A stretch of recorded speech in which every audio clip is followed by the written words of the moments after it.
ShitFlix. Halloween Spooktacular. As you can tell by our... Okay, we got nothing. I don't got a costume. There's no decorations. Matt's not even fucking here. We're unprepared. It's plain and simple. Although I did get a text from him. He'll be here pretty soon, and he says he's got something to show me. Hopefully it's a costume. Oh my god. No. No.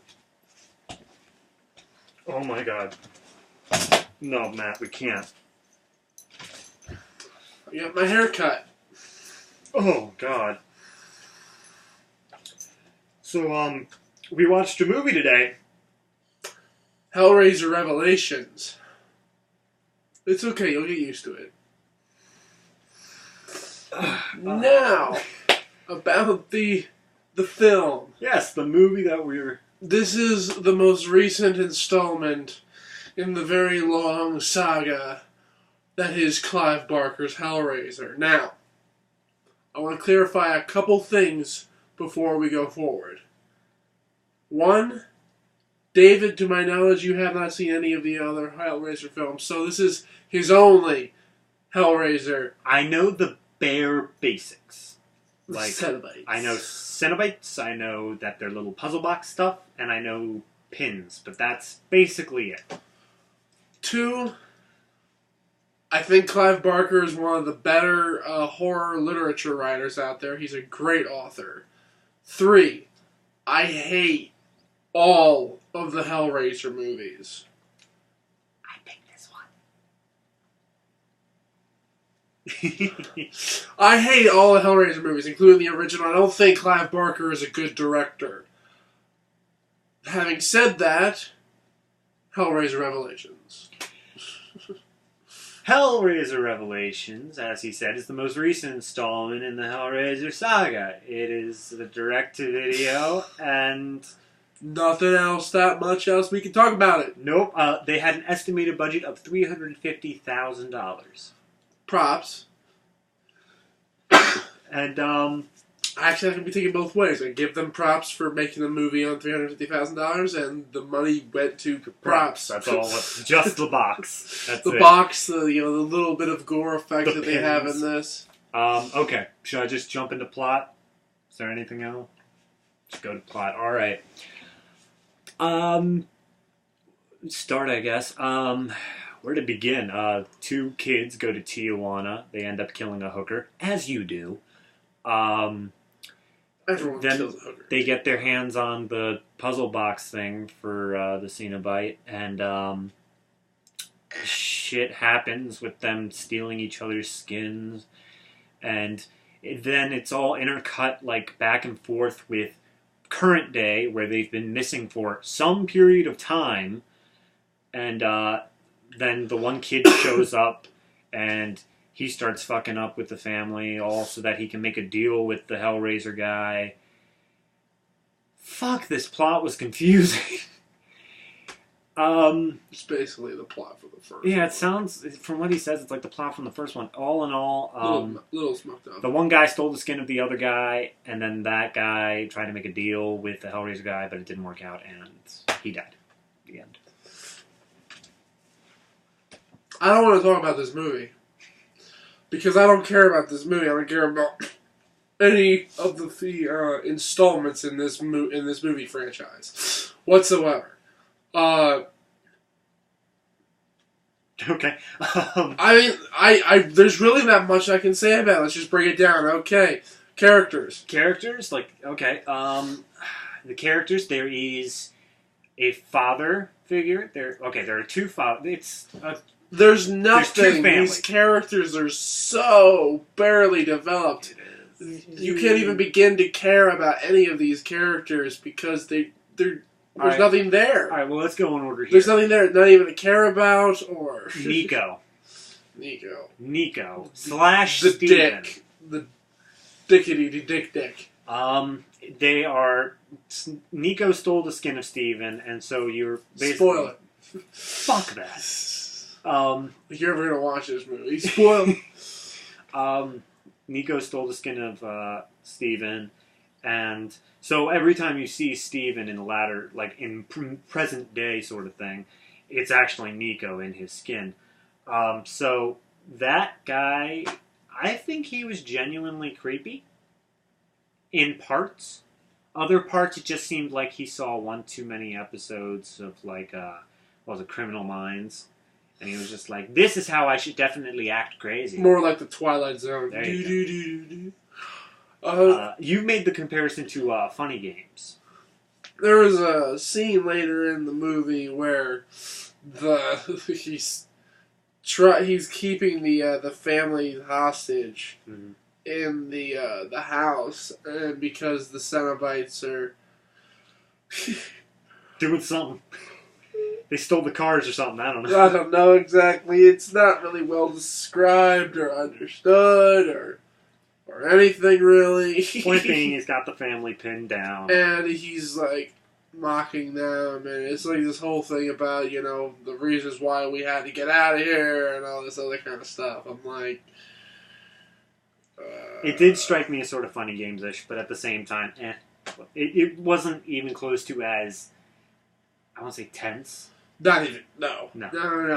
It's like someone watched it, it's like, oh, this would be a cool thing to do, and then they missed the point entirely. The girl.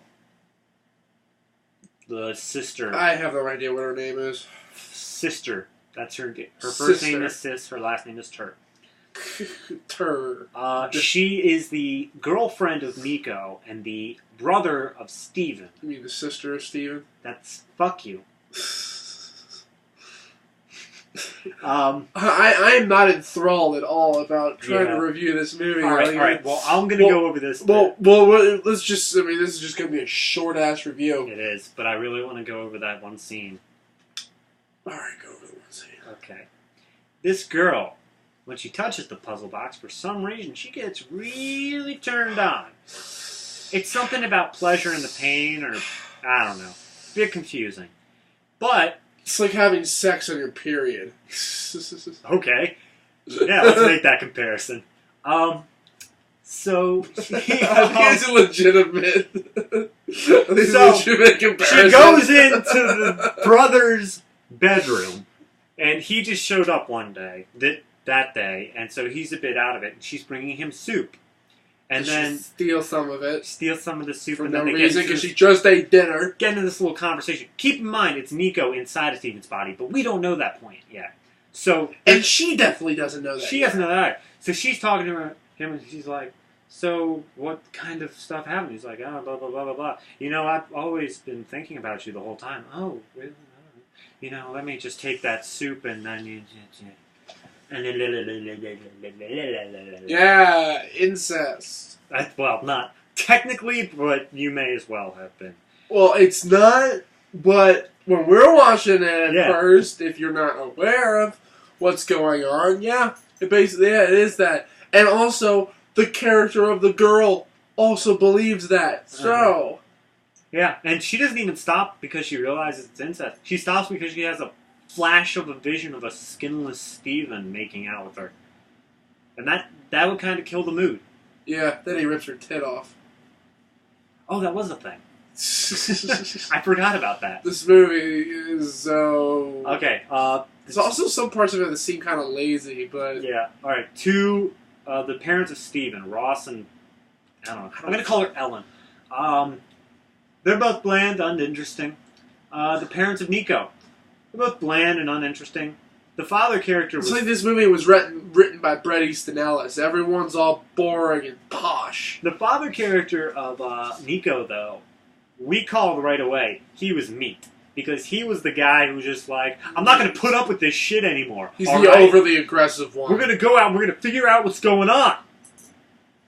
Chill, brah. You're going to die. It's okay. And then also, this is the thing that annoys me about the continuity when it comes down to the deaths. This guy gets his face hacked up. Yes, he does. It doesn't even seem like let's real quick. There's a hobo character. He's the one that presented the puzzle box, but he reminds me of Tim Robbins' character in Tenacious D, the Pick of Destiny. Yeah, it's pretty close. He literally looks almost exactly like him. So he shows up at the house, and the one guy comes out, and he's like, was it Nico's dad? He comes out and he's like, "Hey!"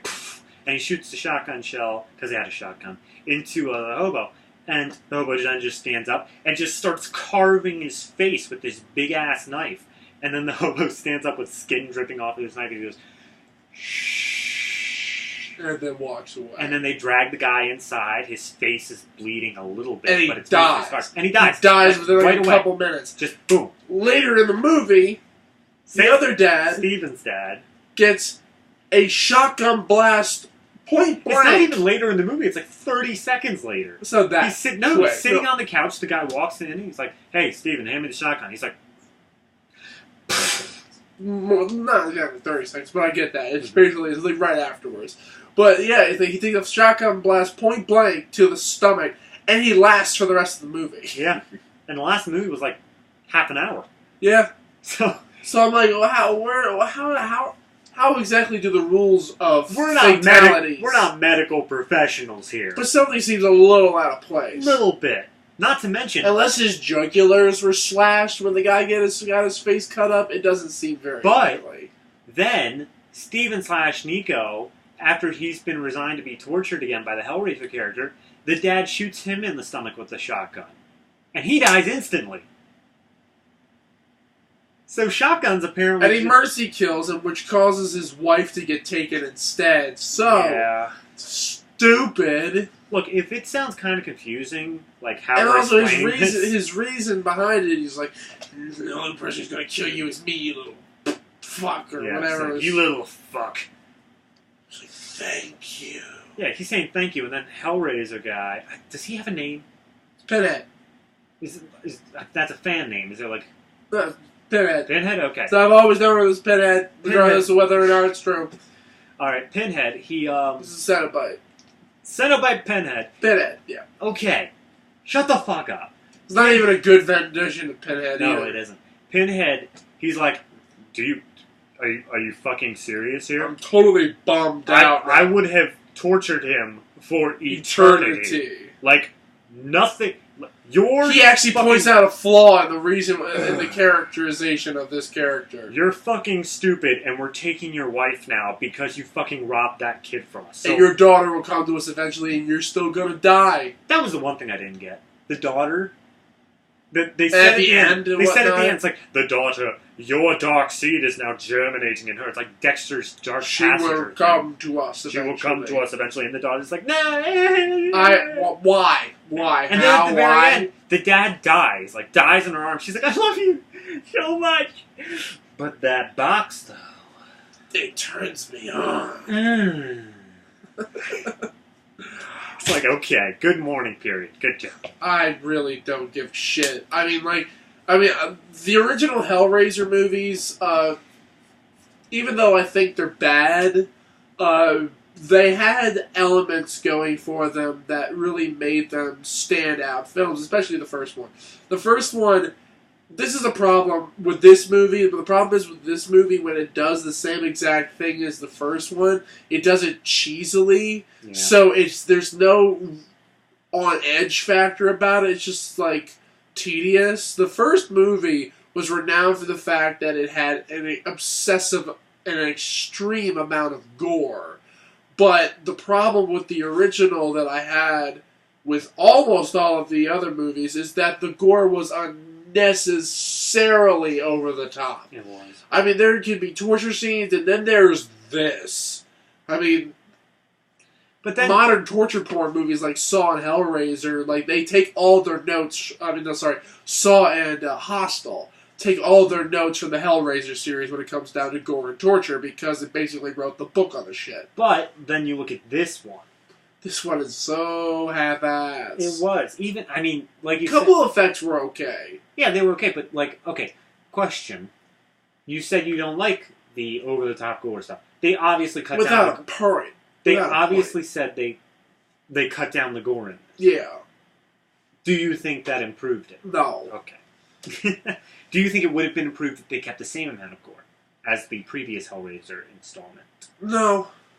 Okay. Because I never thought that... I mean, like, the Hellraiser idea... Like, I've never thought that the story behind Hellraiser has really worked. Really, if you phrase it right, the Hellraiser backstory is like the setup for a really niche fetish porn video. If they tried to make, see, the thing is though, like, there's no resolution. It's always the same thing and whatnot. Yeah. It's, like, it's always the same type of ending with these movies, especially with the bad ending. Like, there's no catharsis with horror. I mean, like, I'm somebody who doesn't need a catharsis with every single movie he watches. Most movies that don't have it, I enjoy. But the thing is, though, with a film like this, and there's no resolution whatsoever, and it leaves it open-ended for possibly another sequel, which it better fucking not. 2 years waiting. Yeah, but this one took place. This one was filmed 6 years after its predecessor, and this technically is not a full-on Hellraiser movie. This was inspired by. That Hellraiser. was right. I forgot about that at the very beginning. It said inspired by the works of whoever. Clive Barker. Sure. So yeah. It's Clive Barker. All right. Clive Barker does make some pretty interesting video games, though. Jericho's pretty fun. Let's move on to the technical aspects. The cinematography. Shot on video, nothing's really special. We thought it was a found footage movie at first. Yes, we did. We watched the trailer. Thankfully, that was not a large section of the movie. It was in the first half, and then it didn't reemerge again. When the kids went to Tijuana, they brought a little video camera to film their killing of hookers. And drinking tequila. Lots of tequila. The entire beginning of the trailer consisted purely of just that found footage. And we're like, oh, it better not be this. Like, the opening of the entire movie, the credits, was just this found footage By the second half of the trailer, though, it was obvious that it was not. It was a mix. Like, in the trailer, like, it literally looked like this footage was throughout the movie. Nope. And that would have sucked. First 5 minutes, and then you got to the present day stuff, and then it just every once in a while got it would flash back. Yeah. And that's all I used it. So I give it that much that it didn't overdo the found footage shit. In the way of just general cinematography, though, you made a point to the 3-point lighting. Everything was used with 3-point lighting. Nothing was played up for mood. Everything was even. Now, hold on. On a scale, school lighting. On a scale of like just a total soap opera lighting sort of thing, and Beneath the Darkness, I would rather it be closer to the soap opera, because soap opera, you can see everything, even though it looks awful and they shoot it at 60 frames. I'm talking about just about lighting, though. Well, lighting's part of cinematography. Okay. But that's what I'm saying, just about lighting. Beneath the Darkness had no lighting at all. No, because soap opera. This was the lighting. All right, close your eyes. Soap operas, there's not a damn shadow in sight. No, because it's more than just 3-point lighting. That's like studio lighting. So they're lit. It's all lit up on a grid. This, however, Hellraiser Revelations, it was closer to soap opera, but I feel like it should have been closer to Beneath the Darkness. It should have been, because Beneath the Darkness was a horror film that understood that you needed dark and a mesh between dark and shadows and light to create mood, but it went way too fucking far. Yeah. And then soap opera lighting shows everything regardless of the mood, and that's one of the reasons why it's, for the most part, ineffective when it comes down to relaying scary aspects. So this movie really just has... The lighting designer knew what they were doing, but they knew how to properly light a scene and not properly light a scene for mood. There is a difference. Well, no. I feel when they got into the sort of Hellraiser world, the Xenobite world, but at the same it got time, better. It got a little bit better only because the imagery was also there. Yeah. It just got more blue. The chains. Yeah, it just got more blue. Mm-hmm. And that doesn't necessarily mean that it was more effective. They definitely changed it up. I mean, they definitely tried to make it seem more menacing, but for the most part, it's like, okay, here are the props. Introducing the Cenobite props. And one of the characters looks like that creepy white woman from Fading of the Cries. Oh, the clicking one. Stop it. Ah. damn it. Alright, fine. Sound. Nothing really to point out. Sound wasn't bad. It was there. I mean, it was pretty decent sound editing. I think at some points, Pinhead was a bit quiet in compare. I mean, I know he is sort of like, he doesn't really, I mean, I don't know about the first one, but from what I got from this, he doesn't yell. He's very monotone. He's very like, yeah, because he knows this him. thing. He's like, I'm Pinhead, motherfuckers. Yeah, but I feel like at some points, the music and the whatever, it just kind of went drowned over the top of him, Yeah. I get that. I understand that. But overall, the sound was completely fine. It wasn't great. It wasn't bad. It was just there. We can definitely understand what people were saying. So, did you notice the score? No. No, me neither. No, I mean the entirety of this movie is relatively forgettable. Yeah. The reason that the original was so. I mean, also the original also had a lot of '80s romanticism in so many of the aspects between this fucked up little love story between the main antagonist and that fucking bitch. I don't know what you're talking about. We'll go through 1 week and we'll just do all the Hellraiser movies all in a row. And I'll just be pissed off the entire I was gonna week. say, you're the one suggesting. Hold him to it, Internet. I was just gonna be pissed off the whole week. He's like, right. Flynn's gonna do another fucking Hellraiser movie. Alright, can you think of anything else? Oh, there weren't. I mean, there were, but not in overabundance of just cheesy lines. It managed to keep itself fairly serious. I mean, it was trying to be overly poetic at points. Oh, God, yes.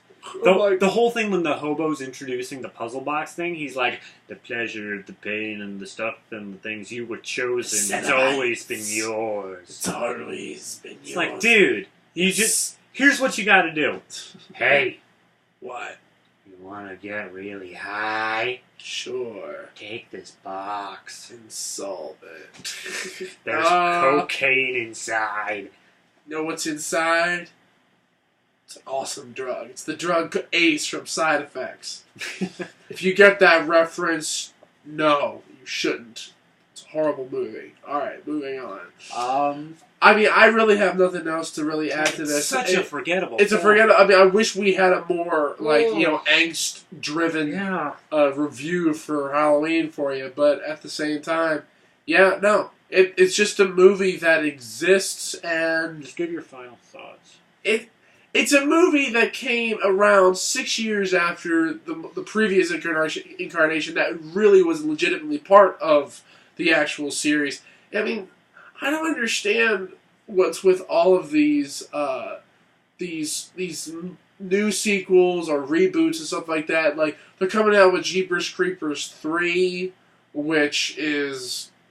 It's been 10 years since the second one. They're rebooting the Leprechaun movies. I mean, I'm not exactly sure what. Like, there's so little when it comes down to the originality of ideas. And I'm not going to go into a whole debate about, there are no original ideas and all that kind of stuff, because you can go. Hollywood is bankrupt. Hollywood is creatively bankrupt, and it's not necessarily the fact that there aren't talented artists out there. There really are.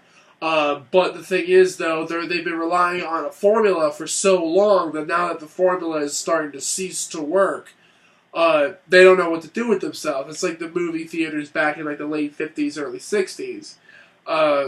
It's lost touch with the people. This movie obviously was an independent film, so why was there an incestuous hat? Why was there a need? Why was there a need to make this into a fucking movie? Why, after all this time, was this on somebody's mind? You know what? I want to make a sequel to Hellraiser. And I want to make it exactly, almost entirely like the first fucking movie. Okay. I mean, that's what Star Trek Nemesis is. Question, though. Let me compare. It's almost the same thing that happened. Rob Zombie's Halloween. Fuck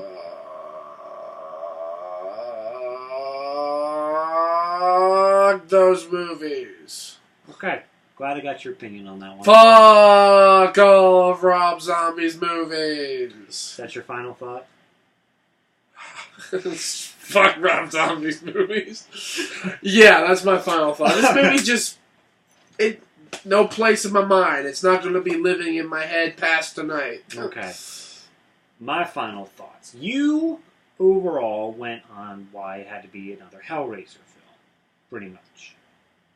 I'm going to try to take it as a movie on its own. Not being a Hellraiser thing, but just being a movie. It's not a horror movie. It's not a thriller. It's not an action. It's not an adventure. It's not a romance. It is. It's a movie that it was trying so hard to be, I think, like a semi-blockbuster sort of thing. Like The Formula. You were talking about The Formula? That's what it was trying to do. It looked back and saw what was The Formula, and it took it note for note for note for note. If somebody wasn't forcing the copyright, I'm pretty sure they could get away with it. Even had sleaze. Yeah. It's weird sleaze, but sleaze. So yeah, it's not a horror movie, and I the only way I can think to judge it is as a horror movie, though. That's how it was designed to be. It's designed to be a horror movie. I should judge it as a horror movie, but it's not a horror movie. It is a torture porn movie. That's what it is, except it fails in the torture porn as well. No, this is entry-level torture porn. That's what it is. This is torture porn C student. This is like PG-13 torture porn if it wasn't for the incest scenes. And the abundance of fucks. But, yeah, that's what this is. This is entry-level torture porn. That's how I'm gonna put it here. That's my final thought. It's not scary. It's just like, hey, gore! So, yeah, that's my final thought. That it's not a scary film. And I don't fucking feel like, I don't know. It's Halloween. Obviously, by our demeanor. It's Halloween, and we didn't get a fucking scary film. I picked this. I take full responsibility that's not a scary film. But I feel like we should have something scary. You know what? Next episode, something truly terrifying.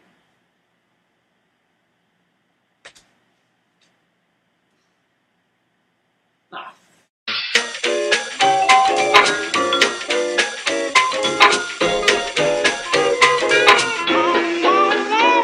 All the bad boys want some more. It's